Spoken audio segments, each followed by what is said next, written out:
తిరుమల ముచ్చట్లంటే దేవుని బ్రహ్మోత్సవాలు, రథాల ఊరేగింపు, కళాకారుల ఆటపాటలు చెప్పుకునేది.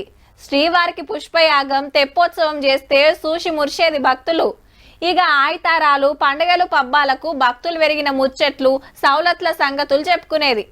ఆనలు పడుతున్నాయనో, కొండల మీద ప్రకృతి అందాలు విలుస్తున్నాయనో చూపించేది. అప్పుడప్పుడు చిరుతల షికారు వార్తలు వచ్చేటి. కానీ ఈ నడుమ గీసొంటి చెప్పాల్సి వస్తుంది. తిరుపతి కొండ మీద ఇంకో గోల్మాల్ జరిగిందటుల్లా. పెద్ద భక్తులు వచ్చినప్పుడు పట్టు శాల్వాలు కప్పి తీర్థ ప్రసాదాలు ఇస్తుంటారు అయ్యవార్లు. అగో గన్ల స్కామ్ చేసిండ్రట.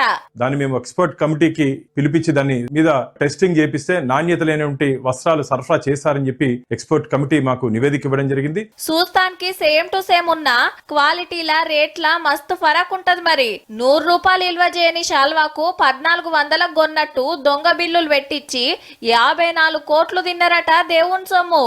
పాత సర్కార్ల టీటీడీ ఆఫీసర్లు గీ కథ నడిపిస్తే గవర్నమెంట్ మారినాక ఎంక్వైరీల మొత్తం బయటపడ్డది. పట్టును పరీక్ష పట్టే ధర్మవరం, బెంగళూరు సిల్క్ బోర్డులకు పంపి చెకింగ్ చేస్తే పట్టు కాదు పాలిస్టర్ అని తేలితే ఏసీబీ విచారణకి ఇచ్చిండ్రిగా.